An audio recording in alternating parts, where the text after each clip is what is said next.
with disability, which makes reading, holding a book, or turning a page difficult or impossible. The content is copyrighted by the respective publishers. For more information, please visit us on the web at nfradioreading.org.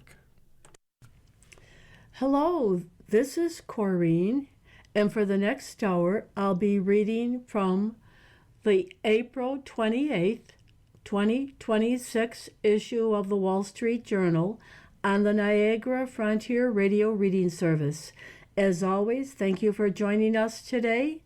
The highlights under business and finance are: foreign-based automakers warned the Trump administration that they are considering pulling their cheapest car models out of the U.S. market if the U.S.-Mexico-Canada agreement isn't renewed or is watered down.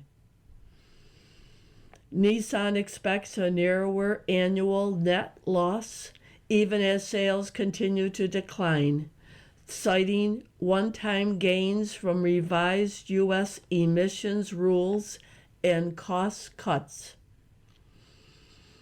Major U.S. stock indexes wavered in early trading and ended mixed, with the S&P 500 and NASDAQ rising 0.1% and 0.2% respectively to records, and the Dow falling 0.1%.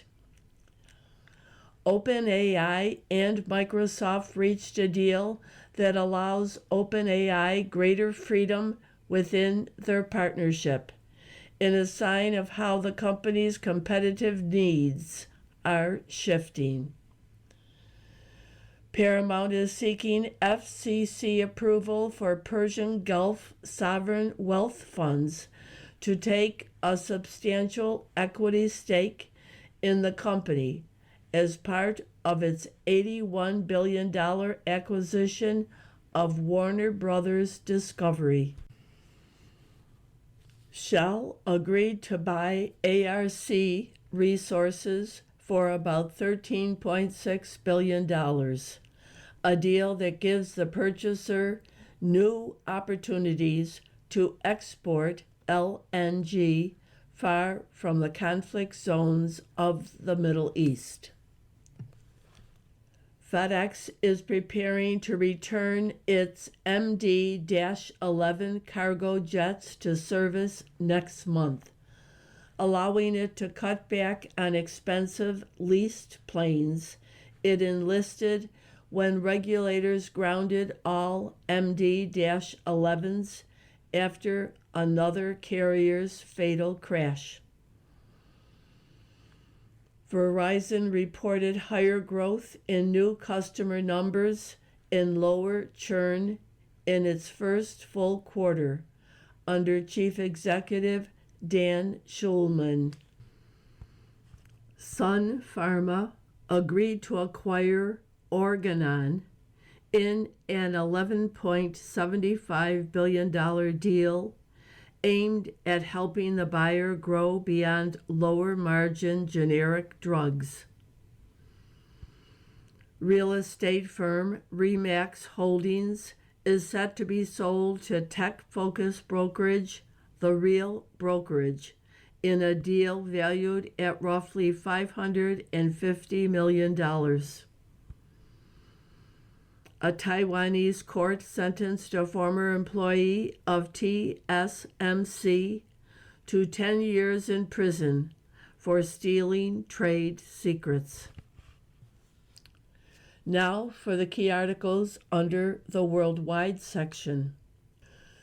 The man accused of opening fire outside a Washington press gala, attended by Trump, was charged with 3 counts, including trying to assassinate the president.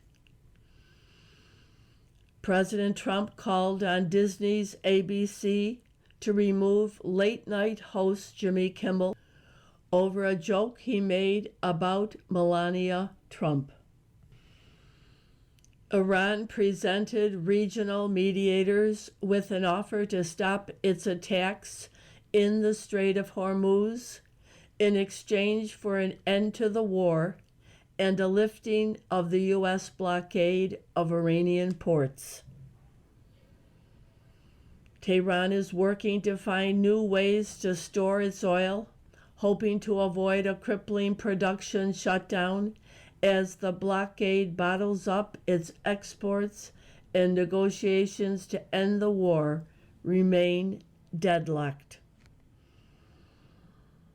The Supreme Court grilled Bayer over whether it is liable for failing to warn consumers that its Roundup weed killer might cause cancer, in proceedings that prolong a legal battle that has occupied the company for years. The Defense Department can temporarily require journalists to be escorted inside the Pentagon. A federal appeals court ruled in a win for the department. South Carolina's measles outbreak is over after the state passed the threshold of 42 days with no new outbreak-related cases, health officials declared. Heavy rain slowed the progress of 2 southern Georgia wildfires, allowing crews to make some progress in containing the blazes that have destroyed more than 100 homes. Pope Leo XIV prayed in the Vatican with Archbishop of Canterbury, Sarah Mullally, in a historic meeting with the first female head of the Church of England. A Russian drone attack before dawn on Ukraine's southern Black Sea city of Odessa wounded 14 people, including 2 children, authorities said. The picture on today's front page shows King Charles III and President Trump both seated opposite each other at a small cocktail table, and between them on the couch sits Queen Camilla and the First Lady Melania Trump. And that caption reads, Tea Party. Britain's King Charles III and Queen Camilla kick off their Washington visit Monday with tea at the White House with the Trumps. The trip, marking 250 years of U.S. independence from Britain, is meant to soothe tense U.S.-UK relations. And the headline reads, In tense times, King aims to keep calm, carry on. Royals begin 4-day U.S. visit. The King and Queen's arrival comes during a delicate time in country's relations. By David Ludlow and Max Colchester. King Charles III and Queen Camilla began a 4-day visit to the U.S. on Monday to commemorate America turning 250 years old and to try to patch up the so-called special relationship between the countries. The royals arrived Monday afternoon, and the first stop was tea, of course. King Charles and Queen Camilla joined President Trump and First Lady Melania Trump for a private get-together at the White House, where, after a cup of tea, they were shown a collection of beehives that are kept on the property, a nod to Charles's interest in the environment. After that, the royal couple joined a garden party at the British ambassador's residence, where there was more tea and scones. Tuesday is expected to be a highlight of the visit. Charles and Camilla will be formally welcomed at the White House with a military review, exchange of gifts, and a speech by Trump on the South Lawn. Charles will then be the first monarch since his mother, Queen Elizabeth II, in 1991, to address a joint session of Congress, during which he will speak to the importance of defending common ideals of democracy and the importance of institutions such as the North Atlantic Treaty Organization. The royal couple will later return to the White House for a state dinner. After 2 days in the nation's capital, the King and Queen will visit New York, including the 9/11 Memorial Site Wednesday, meeting first responders and families of victims. Charles is slated to meet Wall Street tech titans, while Camilla does something very British: attend a literary event marking 100 years of Winnie the Pooh. The following day, they return to Washington to say goodbye to the Trumps and will visit a national park in the Appalachian Mountains to meet Indigenous Americans. Charles is Britain's best diplomatic card to play, as bilateral relations are at a generational low. Among the issues are Trump's tariffs on the UK, his threats to take over Greenland, criticism of NATO, an approach to the Ukraine war that many in Britain see as not tough enough on Russia, and Trump's anger over the UK not joining the war with Iran. Recently, media reports indicated the U.S. was even considering not recognizing Britain's claim to the Falkland Islands near Argentina to punish the UK over the Iran war. It is always a bit uncomfortable for a royal family to visit a country to celebrate it gaining its independence from, well, them. But they usually handle it with a very British approach: subtle, dry humor. Hormuz standoff puts strain on Iran's oil storage capacity. Tehran is buying time and race to see who blinks first, producers or global consumers. By Benoit Falcon, Georgi Kanchev, and Rebecca Feng. Iran is working to find new ways to store its oil, hoping to avoid a crippling production shutdown as a U.S. naval blockade bottles up its exports and negotiations to end the war remain deadlocked.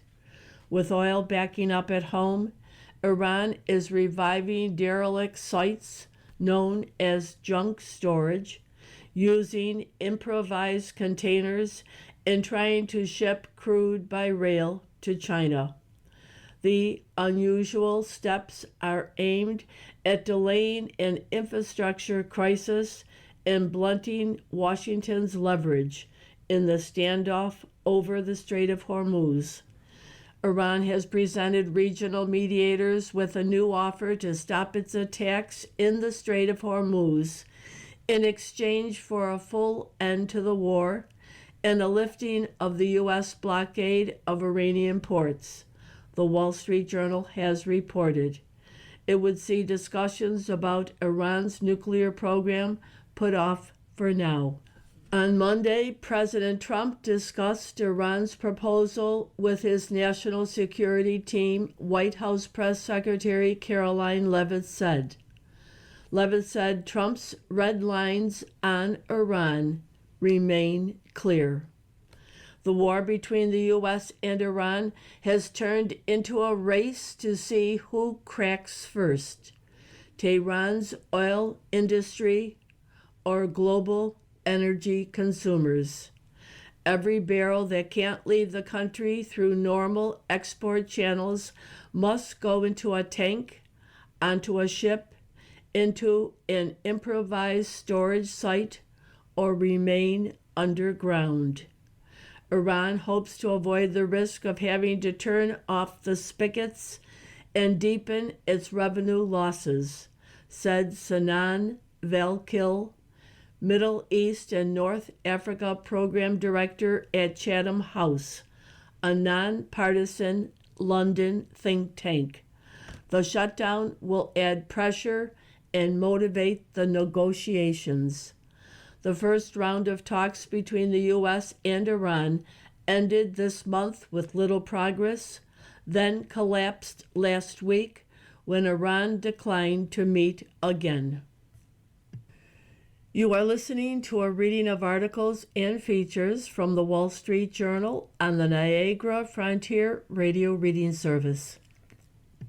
Suspect accused of trying to kill president. Alleged gunman at Washington Gala, also charged with 2 firearms offenses. By Sadie Gurman, C. Ryan Barber, and Elisa Lutpak. Washington.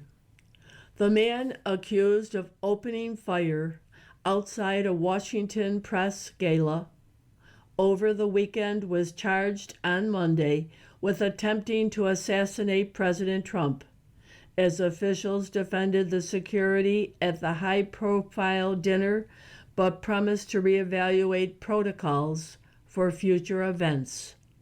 Cole Allen, 31 years old, was also charged with 2 firearms offenses after officials said he charged past a security perimeter and opened fire at the Washington Hilton, the site of the annual White House Correspondents Association dinner.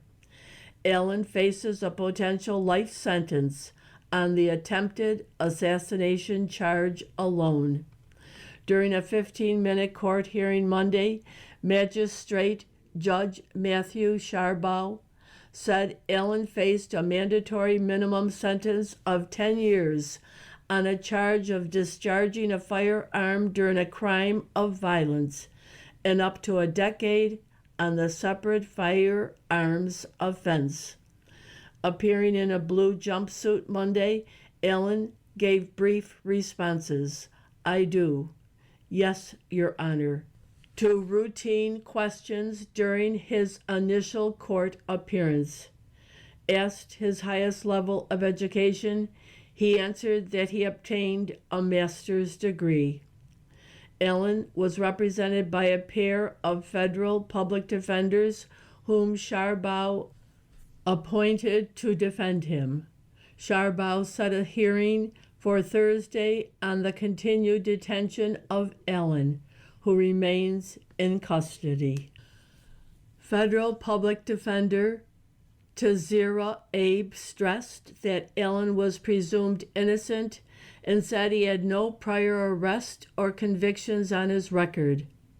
Janine Pirro, the U.S. Attorney for the District of Columbia, said at a news conference Monday that Allen could expect additional charges as authorities continue their investigation. A prosecutor from Pirro's office, Jocelyn Ballantyne, said at Monday's hearing that Allen had traveled across multiple state lines in an attempt to assassinate the president with a personal arsenal that included a 12-gauge pump-action shotgun, a semi-automatic pistol, and 3 knives. Ballantyne cited the violent nature of the allegations against Allen for seeking to keep him jailed. Allen had written in a screed that authorities have tied to him that he could no longer stand idly by in the face of the Trump administration's actions, according to a copy viewed by the Wall Street Journal.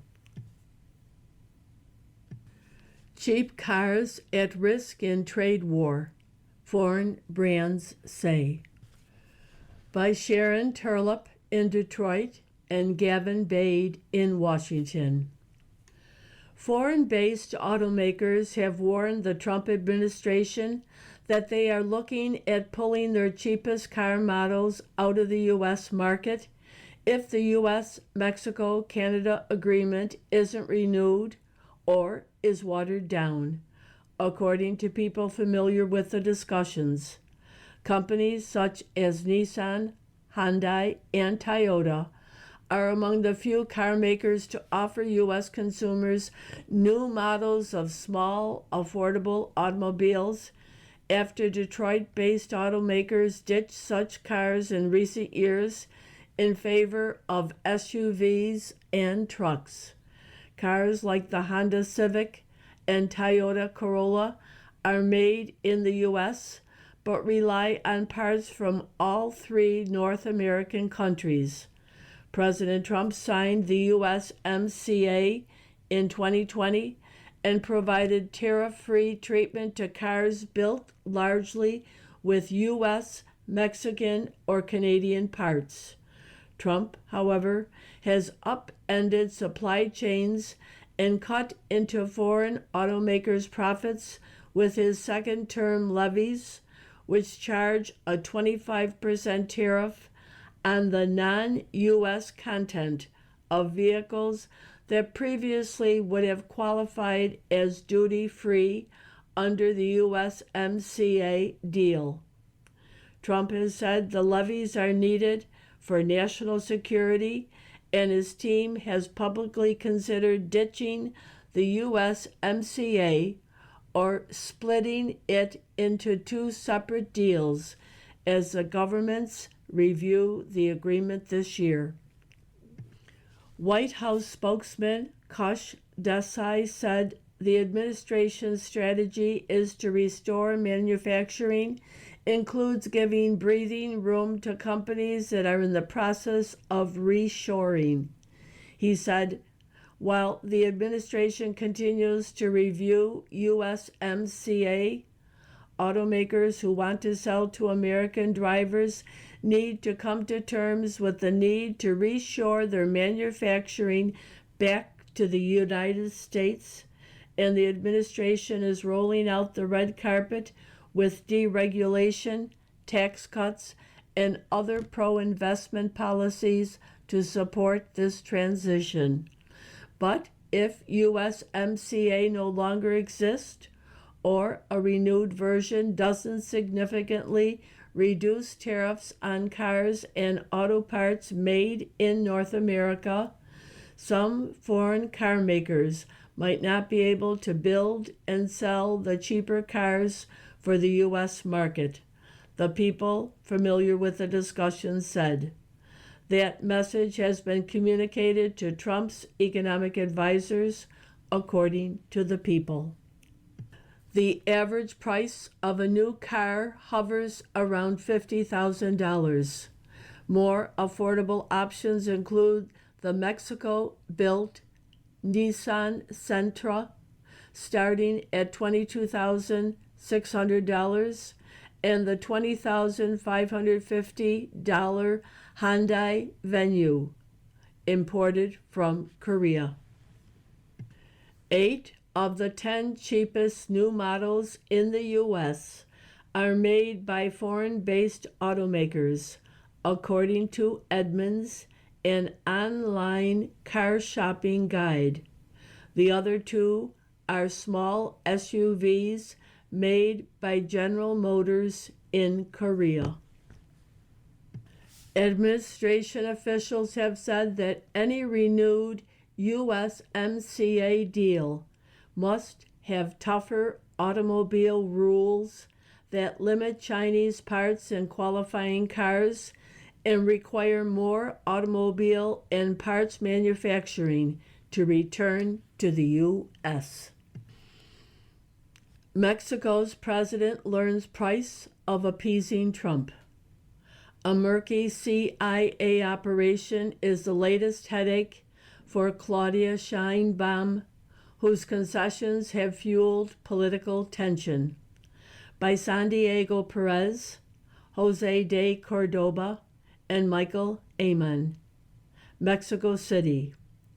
When word reached Mexican President Claudia Sheinbaum last week that 2 Central Intelligence Agency officials had died in a car wreck in northern Mexico while participating in a counter-narcotics operation, she could have chosen to express outrage at the apparently egregious violation of Mexican sovereignty.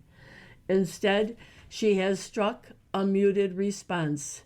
If anyone was to blame, she said publicly, it was the opposition governor of the Chihuahua state, whose officers had been working with the American agents. In the end, she sent a diplomatic note to the U.S. Embassy expressing surprise and requesting information. Even that display of restraint seemed to irk the powers that be in Washington. Press Secretary Caroline Leavitt said that although the U.S. has seen some cooperation from Mexico, more needs to be done, and that some sympathy for the fallen U.S. officials would be well worth it. It was a by now familiar pattern in the relationship between the two neighbors. Each time Sheinbaum gives President Trump an inch, he demands a mile. More than a year after both leaders took office, the give and take is forcing Mexico's president into a corner.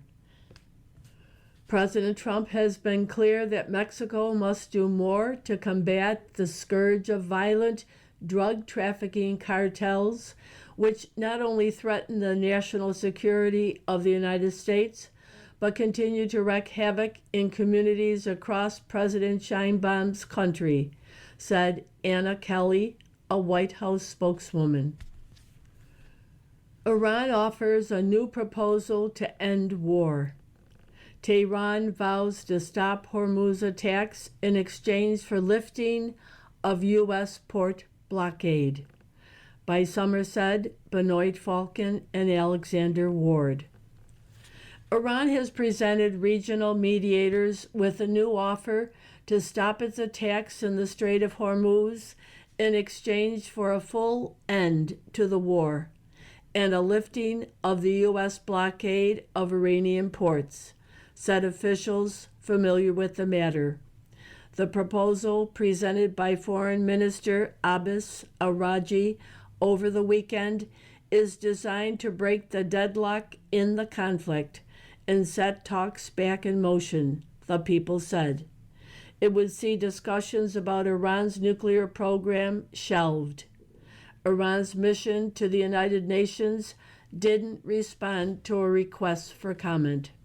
Arachi, on Monday, met with Russian President Vladimir Putin, who praised Iran's resistance amid the U.S. and Israeli military campaign and pledged Moscow's help in resolving the conflict. President Trump discussed Iran's new proposal with his national security team on Monday, said White House Press Secretary Caroline Leavitt. Secretary of State Marco Rubio on Monday said he believes Iran is serious about making a deal with the U.S., but added the U.S. won't allow Tehran to control the strait. The U.S. imposed a blockade on Iranian ports this month to put pressure on Tehran over its de facto closure of the strait. Talks between the two sides collapsed this month. Iran's latest offer envisions a three-stage peace plan, with the first requiring the U.S. and Israel to end the war and provide guarantees not to start it again, the official said. Tehran proposed that mediators would then resolve the closure of the strait and help reach a deal for the management of the waterway, the official said. Iranian officials told mediators that Tehran still aims to have the strait under its control, and only then would it start negotiations on its nuclear program and other issues, such as its funding to proxies in the region, the officials said.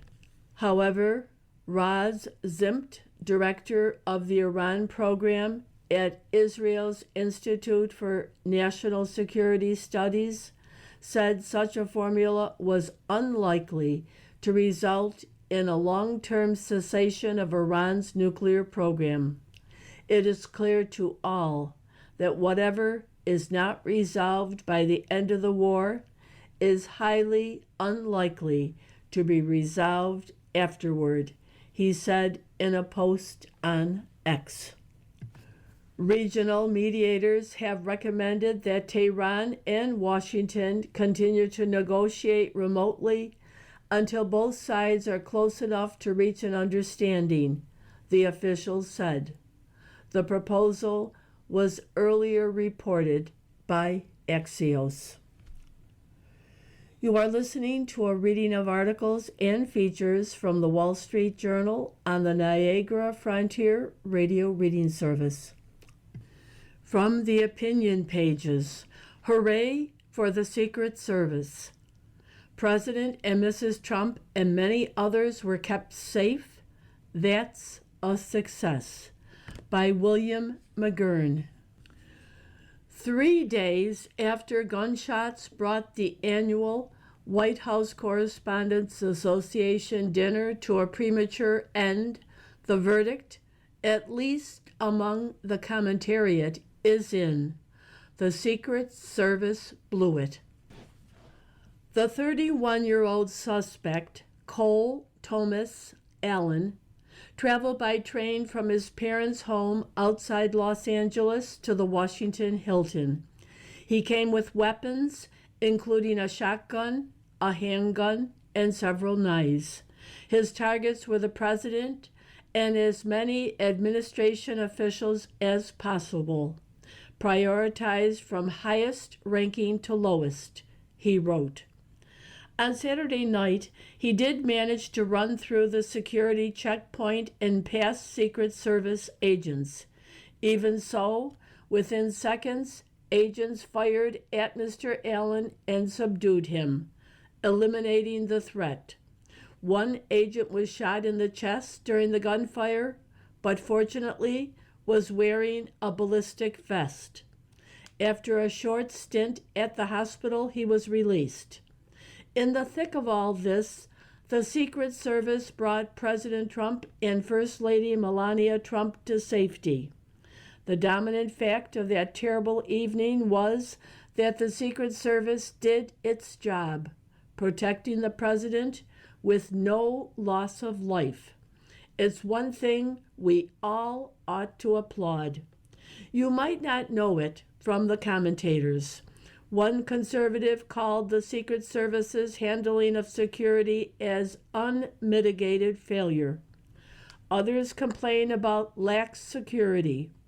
The Washington Post reported that the Trump administration provided a lower level of security for the White House Correspondents' Dinner than it has for other gatherings of high-ranking officials. Attendees have reported being waved into the building with barely a showing of their ticket, though the security perimeter around the ballroom held. The second guessing has only begun, and it's becoming wrapped up with other issues. On his X account, Chairman James Comer of the House Oversight Committee noted that the Department of Homeland Security, including Secret Service, has been unfunded for more than 70 days now. President Trump has his own issue.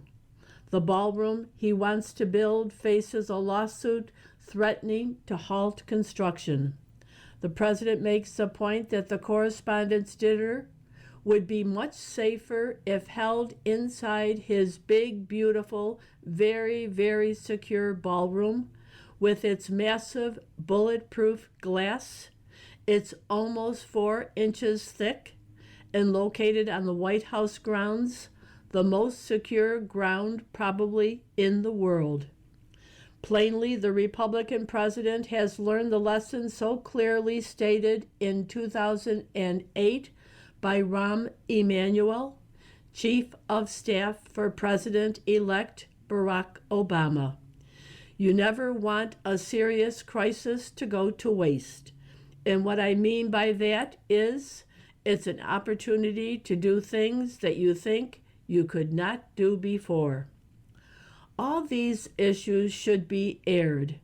At the same time, reality demands a recognition that there is no foolproof security arrangement, and a president's security is complicated because normal life is going on around him anytime he makes an appearance outside the White House.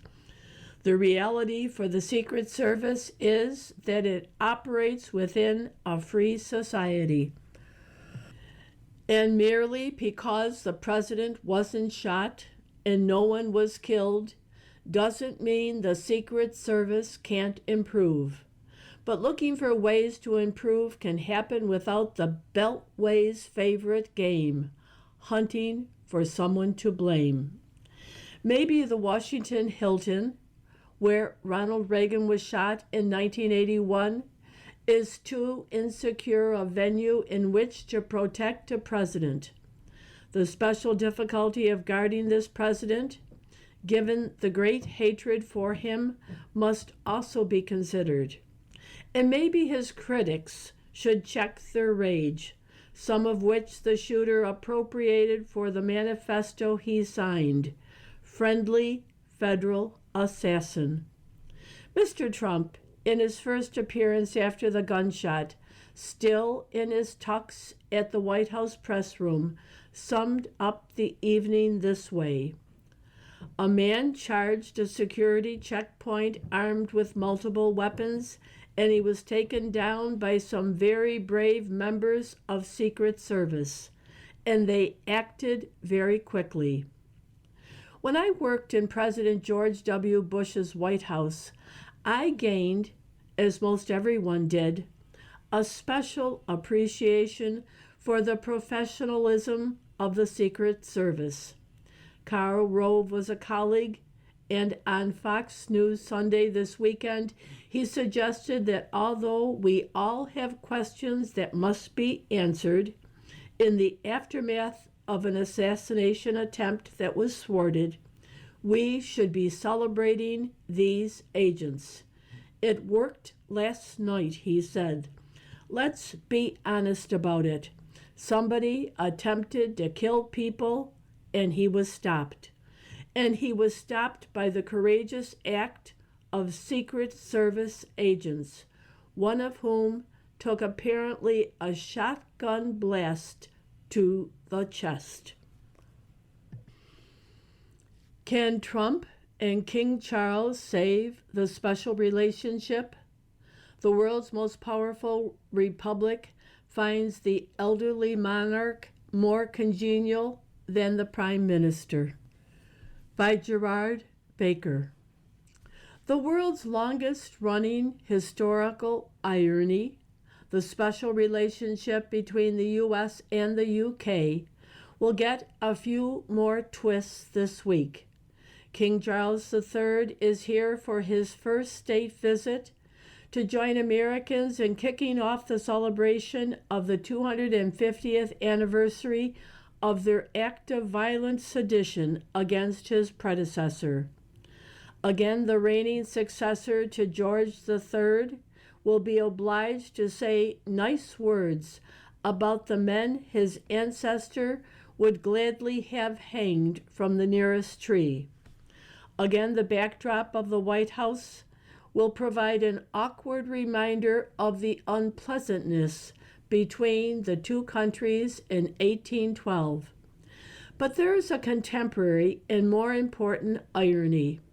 The British government hopes the King's visit will help repair some of the frayed ties between the two countries' political leaders. It's no secret that President Trump and Prime Minister Keir Starmer are hardly close allies. But the president's admiration for Charles is equally evident. For the British, the hope is that the trip will exploit the modern irony that the world's most powerful republic finds an old monarchy's hereditary king more congenial company than its elected leader. Mr. Trump is furious with what he sees as insufficient British support for the Iran war. Mr. Starmer, in classic desultory fashion, initially said the U.S. couldn't use American bases there for offensive action, but later permitted some use. The president is loathed in Britain. A recent YouGov poll put his approval rating there at 14%. Some of this is a reflection of divergent political cultures. The British have never liked Republican presidents, but the odium also surely has to do with Mr. Trump's disdainful comments about Britain, along with every other U.S. ally. Enter the king. Can he persuade Mr. Trump and his compatriots that Britain's game is worth the candle? Americans could be forgiven for wondering what is the point of the old country beyond some fine costume drama, a smattering of challenging golf courses, and a cheap alternative for their children's education.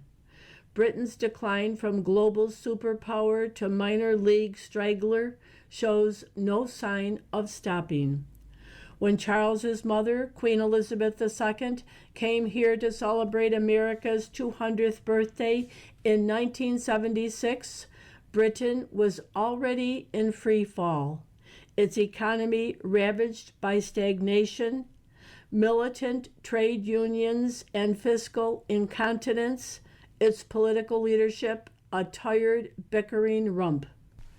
After a brief economic resurgence under Margaret Thatcher and a briefer moment of supposed cultural leadership, cool Britannia, under Tony Blair, Britain has sunk back beneath the waves it no longer rules.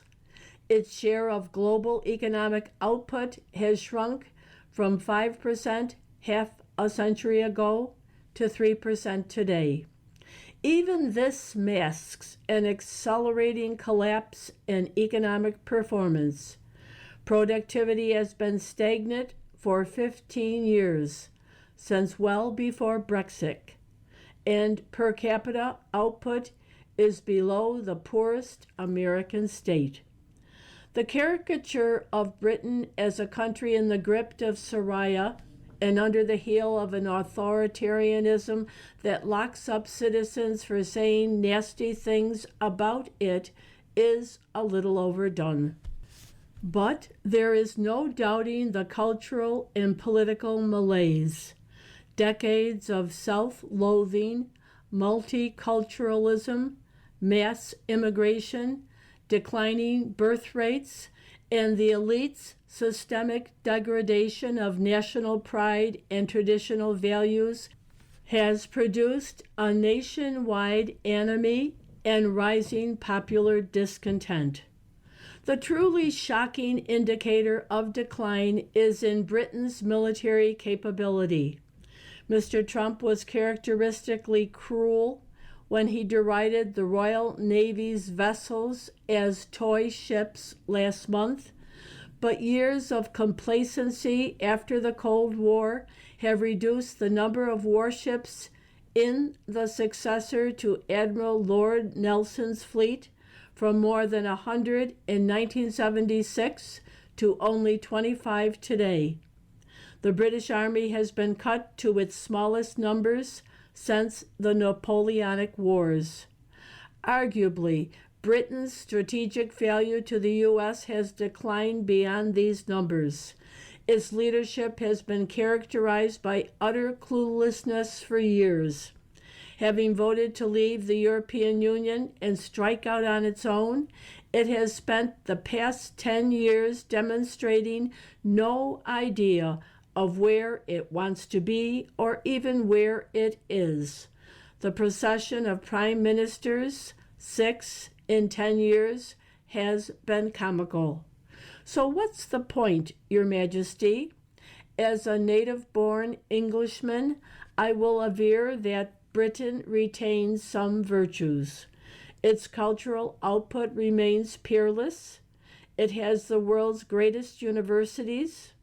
Its technology sector is a sole economic bright spot. The UK is the third largest market for investment in artificial intelligence. And Mr. Trump should remember that allies, even ones in decline, are useful to have. But the king will surely appreciate the irony. A man whose job is to do nothing in particular and to do it very well. In the words of those great Britons, Gilbert and Sullivan, must persuade a skeptical America that his kingdom is more than a place of regal pageantry, glorious medieval castles, and the never-ending entertainment provided by a soap opera of the world's most famously dysfunctional family. You are listening to a reading of articles and features from the Wall Street Journal on the Niagara Frontier Radio Reading Service.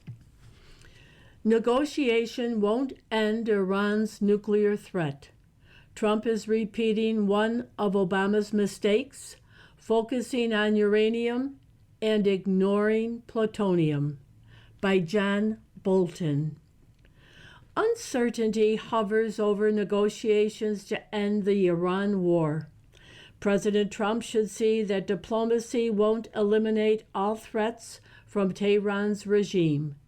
To protect the interest of the U.S. and its allies, the administration must eliminate Iran's nuclear menace and destroy its terrorist capabilities and capacity for economic extortion. That can't be accomplished with negotiations. It requires regime change. Terrorism and economic threats aren't Trump administration priorities, and even discussions around nuclear weapons are too constrained. The president's narrow focus is on extracting Iran's highly enriched uranium, which he insists on calling nuclear dust. So doing would impede the Islamic Revolutionary Guard Corps, which has long directed Iran's nuclear program, but that is hardly enough. Mr. Trump fears making a deal similar to Barack Obama's 2015 Joint Comprehensive Plan of Action, and he should. That arrangement was flawed, and Mr. Trump rightly discarded it in 2018. Pursuing a latter-day version will do no better. Both the Obama and Trump approaches focus on the uranium-enriched path to nuclear weapons, all but ignoring the plutonium path Iran has pursued since firing up its Bushehr reactor in 2010.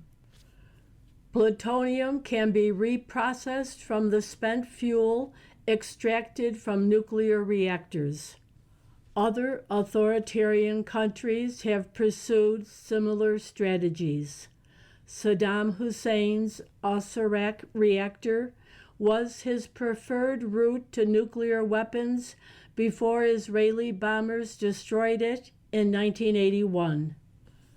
North Korea used its Yongbyon reactor to produce plutonium, which Pyongyang later supplemented with a uranium-enriched program. Bushehr's construction started under the Shah, with Russia largely finishing the physical structures in the 1990s. George W. Bush's administration tried repeatedly to prevent Russia, which was also supplying fuel rods, from actually making Bushehr's operational unless Iran guaranteed it would return all spent fuel to Russia. Some in the administration, including me, urged that the better solution was Israel's Osirak approach, but that view didn't prevail.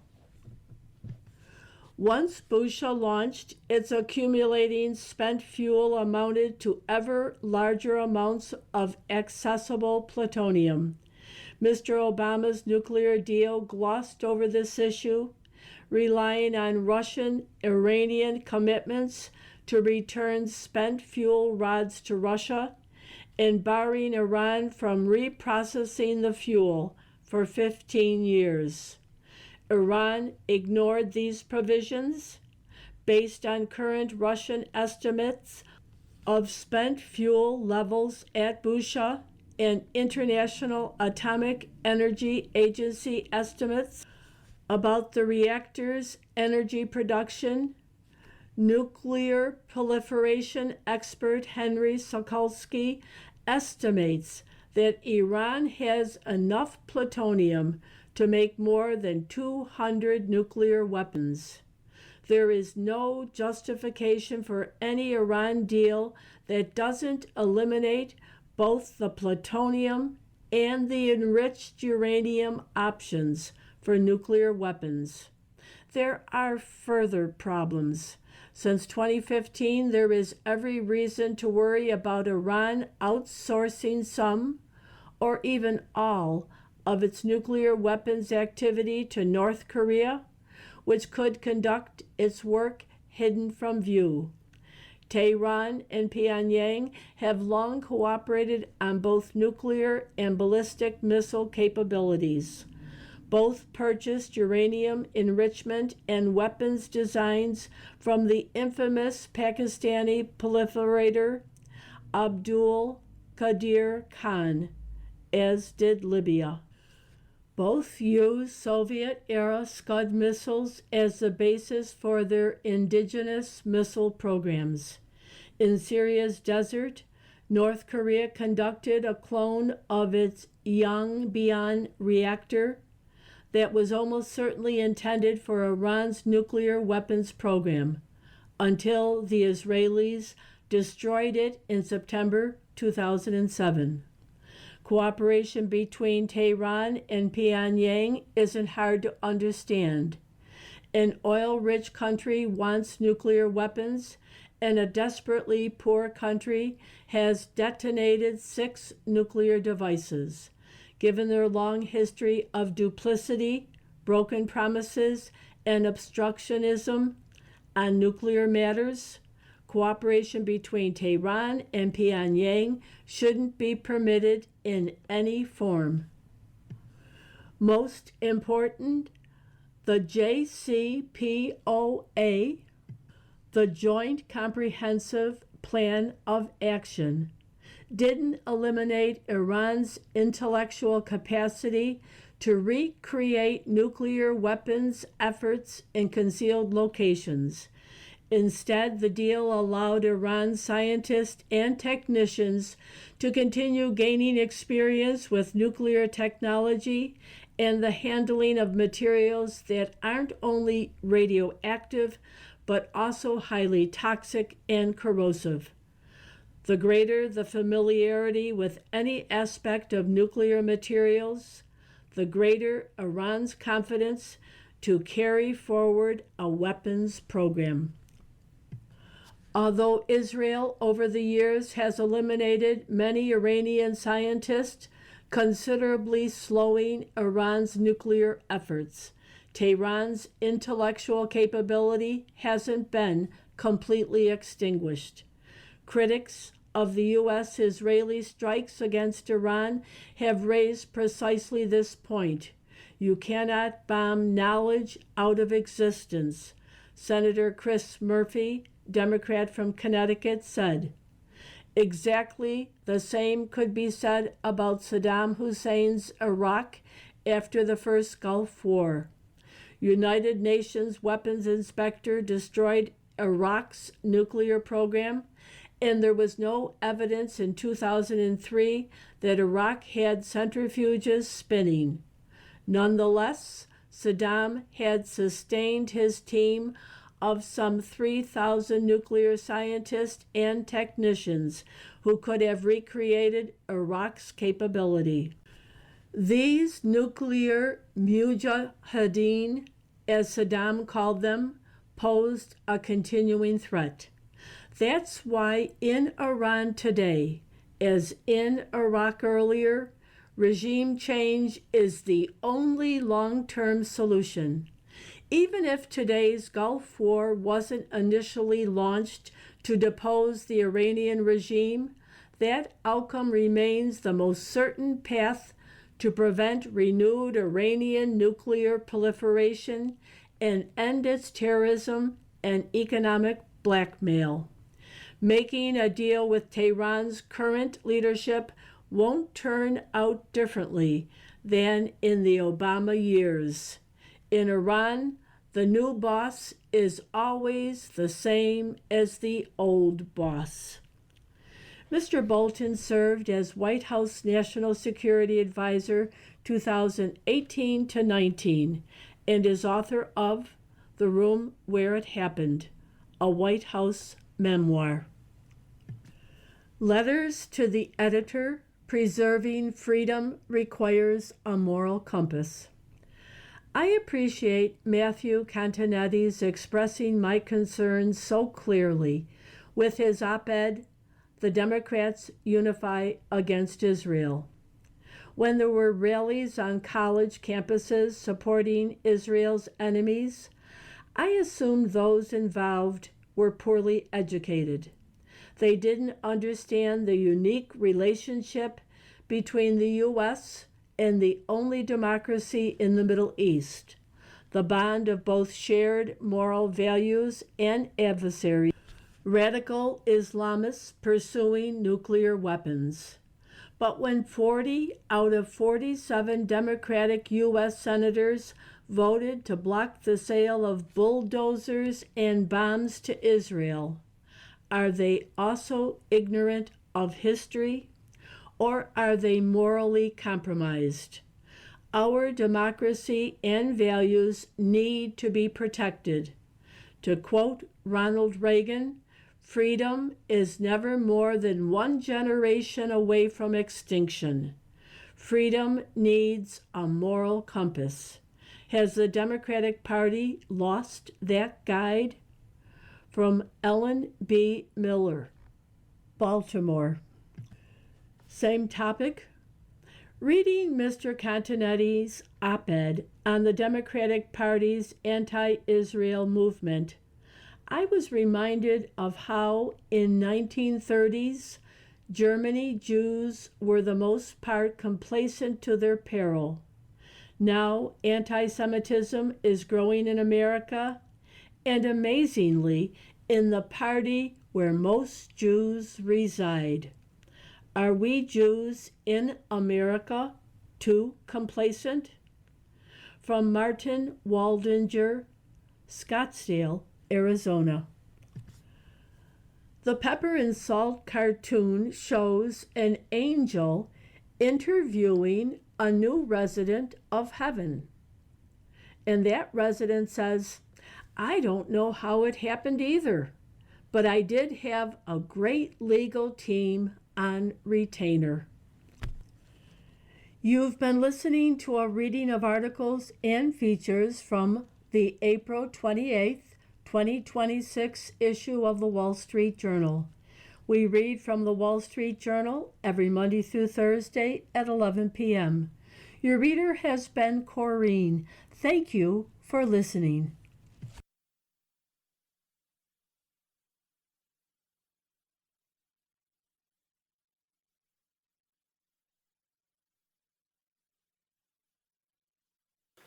You're listening to the Niagara Frontier Radio Reading Service. Volunteer radio readers broadcast daily readings, 24 hours a day, of newspapers, magazines, books, and other printed matter to area people who are blind or have a print disability.